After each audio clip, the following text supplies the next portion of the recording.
Welcome to Dead Man Talking. Tonight's story is part 4 and part 5 of the fantastic series by Infamous780.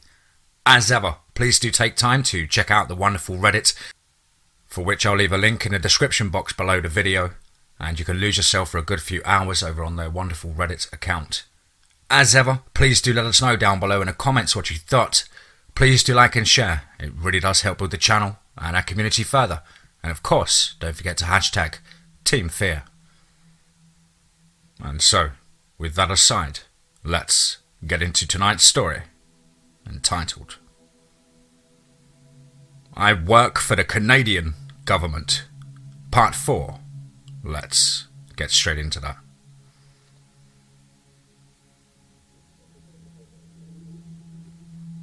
My imagination must be really playing tricks on me. I could swear something was keeping up to my car in the tree line while I was on my way to work this past week. Maybe this journal was real. Maybe there is a clue in here to whatever is following me and giving me that constant watched feeling. I have to keep transcribing this until I find something that makes sense. Skinwalkers, F-class cryptids. This stands for Dangerous to Prepared Hunters. Proceed with caution. This is 2 steps above werewolf and dangerous, not because of their increased speed and strength or savagery. Skinwalkers are designated as such because they are intelligent. See, skinwalkers are a part of Native American folklore, and the folklore is on the mark. Skinwalkers are made when a human practices the right rituals and performs the necessary blood magic to fuse their being with that of an animal or person. The rituals are quite specific, and normally people don't want to become an abomination. So skinwalkers are rare. However, some people want to live longer, and some want revenge. Whatever the motive, sometimes people choose to become these things. And typically, you will see a coyote, wolf, maybe deer or moose. Initially, most people start out with a small game, like a coyote or deer. And to successfully complete the ritual to fuse with the animal, it has to be skinned alive. That is why apex predators like bears and wolves are uncommon. Can you imagine a normal human capturing and skinning a bear alive successfully? Once they have that flayed hide, they perform their rituals and fuse with the skin, becoming something in between human and animal. They keep their intelligence and gain the benefits of the creature they become, speed and strength being the primary attributes, though the increased olfactory senses are worth noting too. Oh, and the claws. They get the claws and teeth as well. They don't fully become these animals, rather some kind of halfway transformation between man and beast. And they are also able to mimic extremely well, and they use this to a great effect. Skinwalkers love to lure people off deep into the woods, pretending to be a friend or lost pet, or someone just calling for help. A local family from the nearby Dean Reserve had reported several unusual disturbances to fish and game that flagged our organisation to have a look. And these disturbances were things like scratching at the door in the middle of the night, 2 family pets being mutilated on different occasions, and a brief description of a wolf with mange that the father swore up and down ran off in 2 legs. Most people hear wolf and think werewolf, but I knew it couldn't be that. The simple fact the family had lived to tell all about it at all, that told me it was a skinwalker. A werewolf would have ripped the door from the hinges and devoured them all. I've said this before, you have to be careful in my line of work. You also need to know what you're fighting. Werewolves are hurt by silver, skinwalkers are not. You need white ash, or better yet the name of the person who became the skinwalker. True names are powerful when it comes to a certain cryptids. I scooped a bucket full of ash from the fireplace and loaded it into the back of my truck, picked out my 30-30 again and padded my 1911 at my side. It was a long drive down a bumpy dirt road before I came across a drive on the left, and this was supposed to be where the family that complained lived. I pulled my truck around and made my way up to the front door. I noted the empty chain where a dog would normally be and the large dark patch nearby. The forest surrounding the home was dense and thick with underbrush. Poplar trees grow tall and close together and makes for terrible bushwhacking. I hoped I wouldn't have to go looking for this beastie. A middle-aged man opened the door to greet me, and I gave him a spiel about fish and game and wildlife here to investigate the unusual animal activity. He invited me in to sit at a dinner table and brought in the rest of the family at my behest to interview. This was more of a formality than anything, as I was confident in my quarry, but you never know what kind of useful information you can get when you are thorough. The man had been the only one to actually see the creature and gave the same description I already knew. A big wolf with mange and run off on 2 legs. The 2 daughters had a bit more information. They had been the ones to hear the cryptid trying to get inside, scratching at the door. They were having a late-night Netflix binge in the family room and had heard the scratching. They had gone to get their dad, who was scared it off, and watched it run into the nearby forest. In the following days after the scratching and sighting, their cat and dog in turn were ravaged into a bloody mess on the front lawn. The wife was as white as a ghost, and I could tell there was something she didn't want to let on about. Something she thought a fish and game warden would call her crazy for. I made a note to try and talk to her alone later and requested that the family put me up in their living room for the evening so I could get a chance to capture or kill the creature tonight. And they agreed. Apparently having this thing show up every night was something they wanted stopped. The father offered me a coffee, which I accepted graciously. It would be a long night. He indicated the pot was in the kitchen and to help myself. The 2 girls were first to bed, and they had taken to sleeping in the parents' room for fear of the creature. It wasn't long until the father followed, and that left me and the wife sitting in the family room. She stared at the television, unblinking, clearly focused on other things. I tried my best to get her to talk to me, to open up. "Hey, you haven't seen anything weird, have you?" She didn't move. "I've seen some weird things out in those woods, and you guys have an interesting story. The more I know, the easier it will be for me to help you all out." She shifted her gaze to meet mine before she told me I couldn't do anything. And it would be in my best interest to stay inside and do nothing tonight. I knew how I would get her to talk. I gave her the warmest smile I could muster and indicated I would be back in a moment to prepare for the night. I made my way out to the truck and unloaded my pail of white ash in 30-30. If she had any inkling about what this thing actually was, this would spark a conversation. I brought in the pail and sat it in the family room, carefully leaning my rifle against the wall and sitting next to the wife. I slowly dropped bullet after bullet into the pail and extracted them covered in fine white powder, lining them up on the table. For the first time since I had been there, I saw colour flush into the woman's face as words spilled from her mouth. I don't remember the exact thing she said, but I'll do my best here. "You know of the Yinagloshi? Perhaps you can help us. Nana is a medicine woman and is coming tomorrow morning with cedar and eagle feathers for cleansing the family. They do not believe me." I began pressing bullets into the magazine as I nodded for her to continue. "Nana told me stories of the Yinagloshi, but I did not believe. I do now. My papa passed away recently, at least we think. We did not find the body, but I saw him before all of this started. He called to me from the woods. I followed the voice. He sounded hurt. He sounded always just out of reach."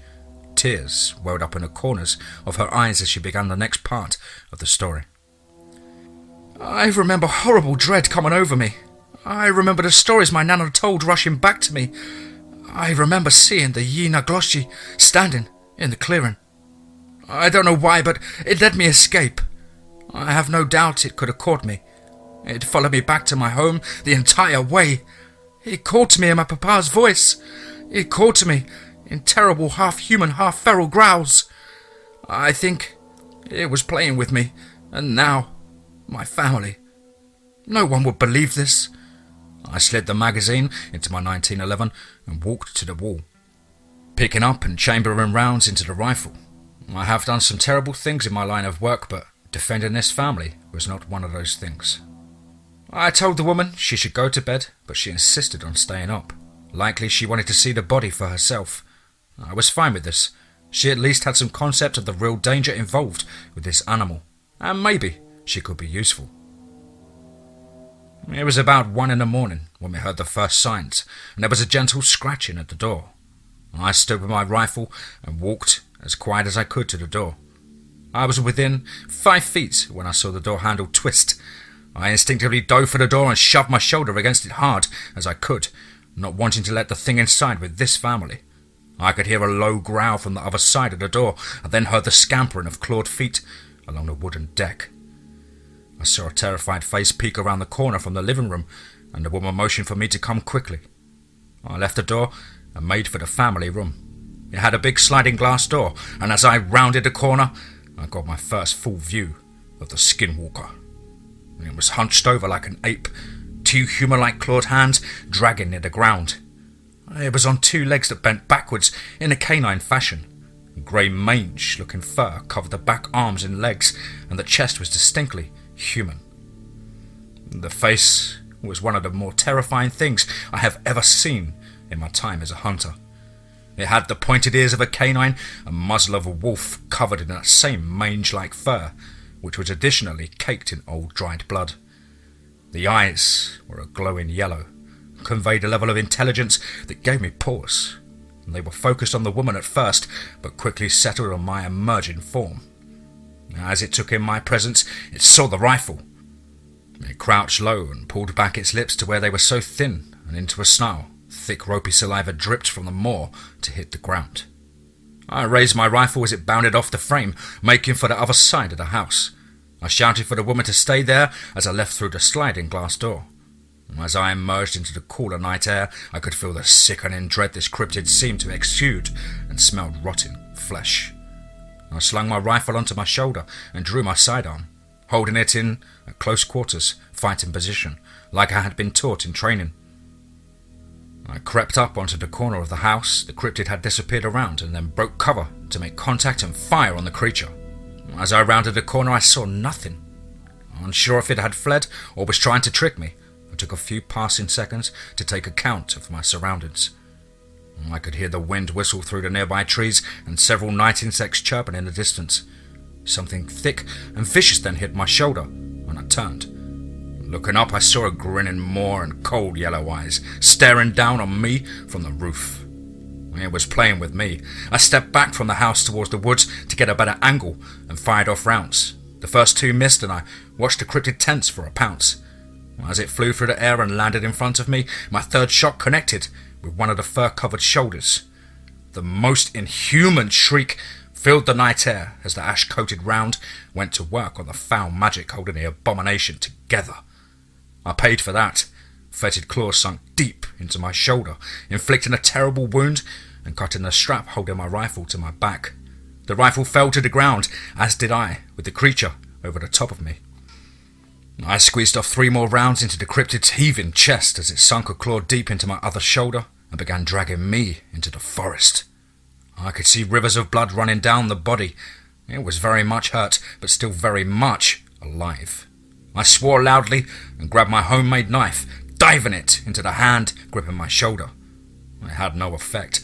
By this point, I was part way into the brush and raised my 1911, aiming for the head. I squeezed once, hitting the shoulder of the arm that was dragging me, which caused the grip to loosen. I squeezed the trigger again, and the most terrifying sound I had heard all night greeted me. Click, click, click. I had just used my last round, and my rifle was easily 80 feet away from me at this point. I twisted my body, kicked off the beast's back, ripping the loosened claws from my shoulder. I quickly got to my feet and bounded for the edge of the brush with the creature a moment behind me. I knew I couldn't make it to the rifle. I knew I was going to die, but I also knew better than to give up, and I wasn't going to let it have me without working for it. I covered 20 feet from the tree line before being knocked into the dirt from behind. I had made it farther than I thought I would. I hit the dirt and rolled, dropping my handgun and holding my blade in a defensive stance.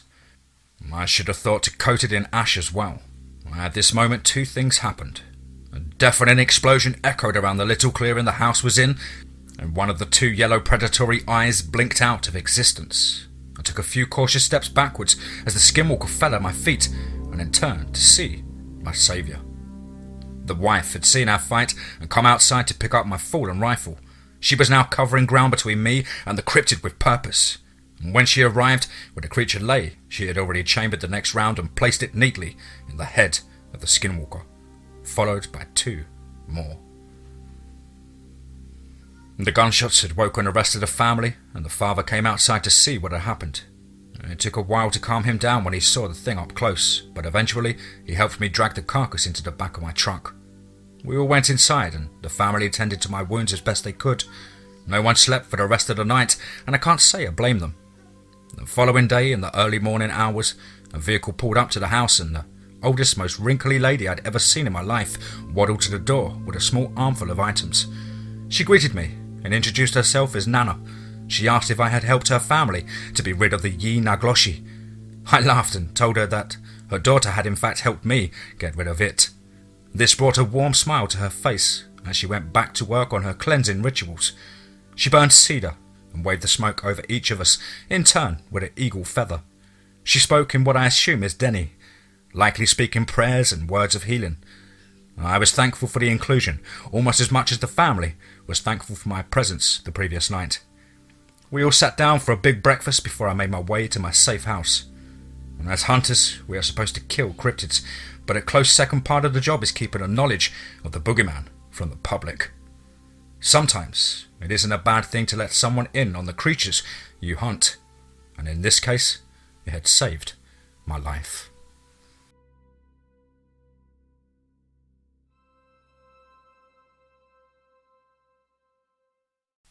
I work for the Canadian government. Part 5. Let's get straight into that.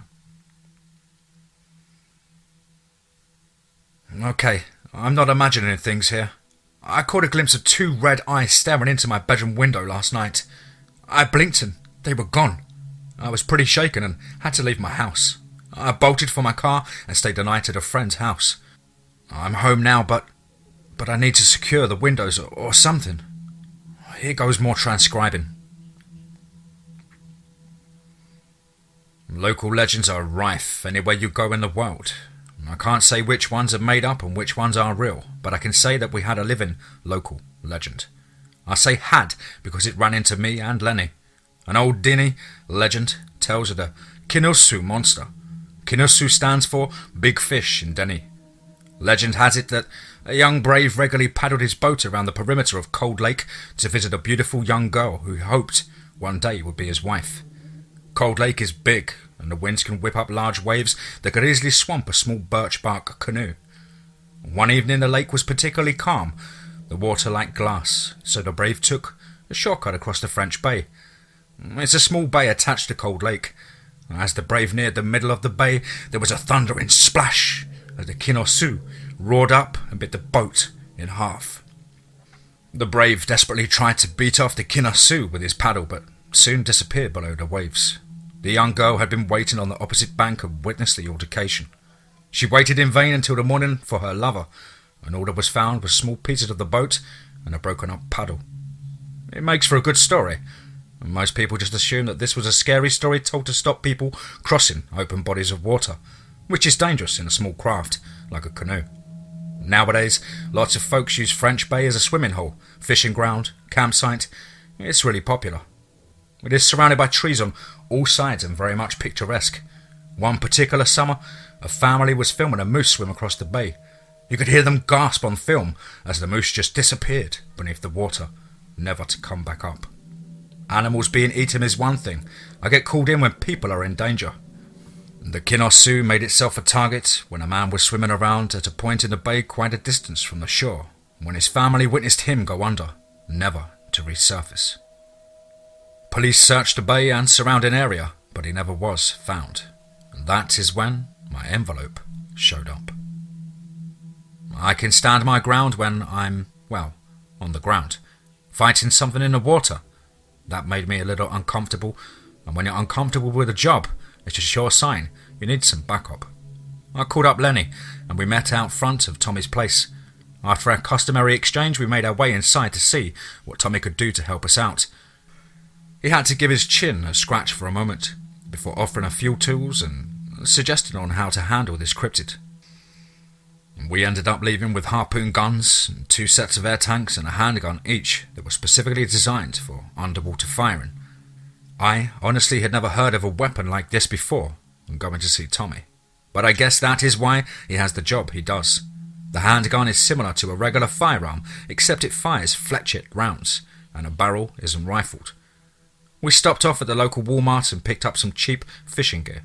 Lenny had already loaded a small aluminium boat he owned into the back of his truck, and we made our way to the bay.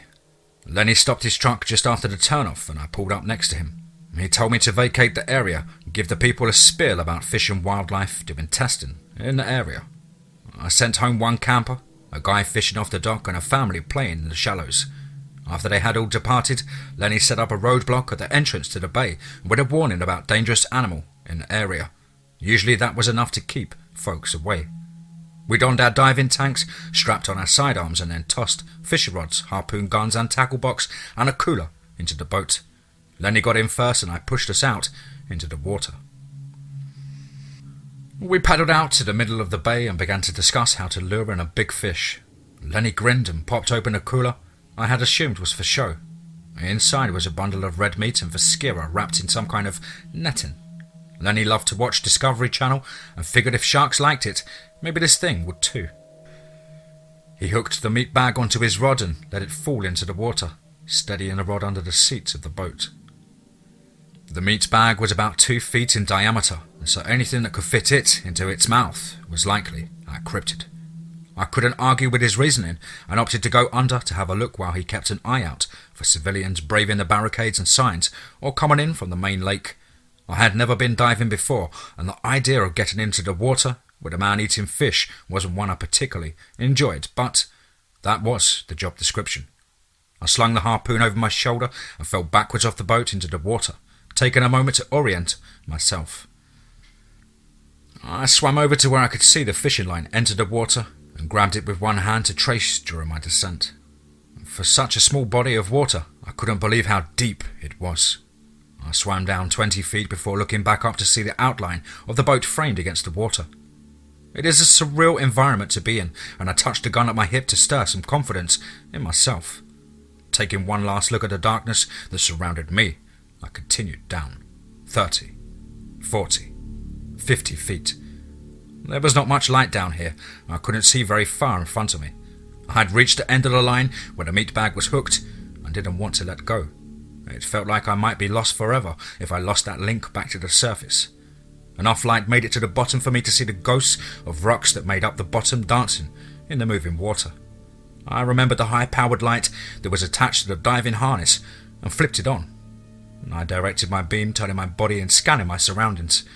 There were lots of rocks. A few fish interested in picking at the meat bag darted away where the light touched them. I looked up. I could barely make out the outline of the boat on the surface, and this reassured me a little. I let go of the line and started to explore. One area my light could penetrate, so I gripped the harpoon gun and moved forward with caution. As I got within maybe 10 feet, it became apparent that the darkness wasn't being penetrated because it was a deep underwater cavern reaching farther than my light could. Shivers drifted up and down my spine, thinking about having to explore it in search of this monster. I decided to head back to the surface to reconvene with Lenny. I was not going in there on my own. As I began to turn to head back to the surface, silt and sediment was whipped up into a frenzy at the mouth of the cavern as a hulking form shot out from the darkness, likely disturbed by my probing lights. My grip tightened on the harpoon trigger, and I took a brief second to aim before letting the spear fly. A large plume of red drifted in the water like smoke, and bubbles escaped my mask as a massive tail knocked the gun from my hands and sent me spinning in the water. I tried to orient myself, but before I could move, I felt the strap of the harpoon go tight. Tommy had forgotten to mention one very important detail about the harpoon gun, that the spear was affixed to the gun for reeling in fish. As my body was dragged upwards, the force of the moving water tore the mask from my face, and the cold water rushed in.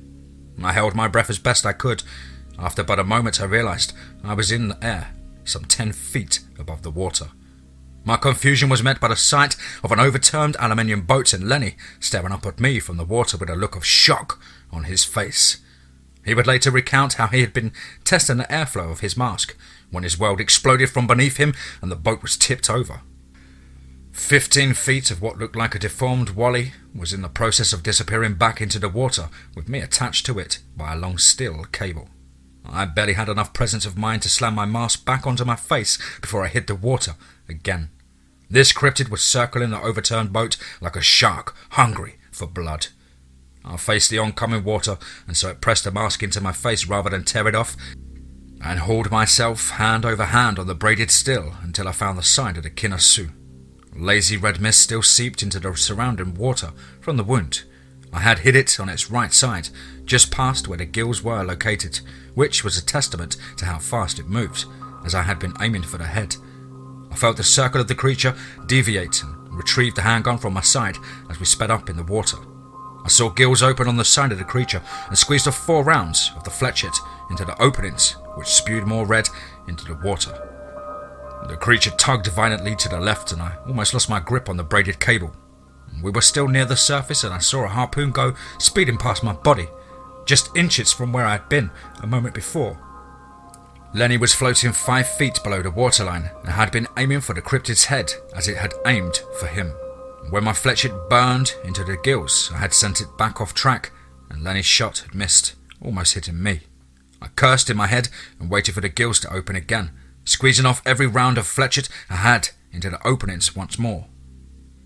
The mist of red turned into a sheet as the wounds wept blood into a violently churning water, and I released the weapon. I had no harpoon and no handgun, and our boat was a wreck and Lenny was bait.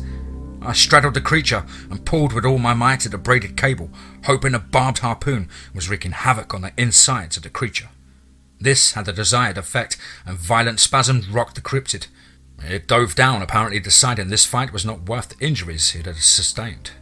Ice-cold terror shot through me as I realised I was about to go into the thing's underwater cavern with it, helpless and affixed. I gave myself 1 moment to think, to have clarity, and reacted before I even realised what my plan was. I let one hand fall to my leg and unbuttoned the leather sheath where my werewolf-toothed dagger was. In one smooth motion, I cut the strap holding a harpoon gun to my body and sunk the blade as deep into the side of the cryptid as I could, and then I let go of the braided cable. The knife was slightly curved and stayed hooked into the flesh as the drag of the water tore me back. I had to guess I ripped open a good 10 feet of the rubbery flesh before being dislodged and set adrift into the water, where before there had been a steady sheet of red flowing past me, there was now an explosion of blood as though a volcano had let go from the side of the cryptid. I back-paddled towards the surface as fast as my arms would let me, and the creature let out an outburst before going still in the water. I watched it sink into the darkness as I struggled towards the surface. Lenny met me halfway and I signalled for him to rise, pointing to the surface. We broke the water and tore off the masks. I told him the creature was most definitely dead. He looked visibly relieved and we both grabbed onto the aluminium craft that was overturned in the water, kicking our way back to shore. The boat itself was unsalvageable. The impact from the Kinasu had nearly folded it in 2. Lenny had hit his head pretty hard off the edge of it and had a good gash to show for our efforts. I was luckily shaken but unharmed. I took the time to patch up the wound and then we both loaded the wreck of the boat into the back of Lenny's truck. Looking over the bay, we could see a growing pool of red thinning out into the water. It didn't seem like any bits of the monster were going to float back to the surface. We both drove out, and a group of teens were in the process of moving our barricades to gain entry. Lenny and I got out, retrieving the barricades and letting them know the coast was clear. I could see one of them furtively glancing between the folded-up wreck of a boat and the freshly patched-up wound on the side of Lenny's head. I chuckled to myself as the group of teens loaded back into their vehicle and drove off in a different direction, away from French Bay. This is the only one of the few times I've ever had to deal with a water-based cryptid, but it was especially notable because it was one of the local legends. Maybe I'll write down some of the other things I had to deal with. Like the Kelpie. That creature is nightmare fuel. For now though, I'm going to get some rest.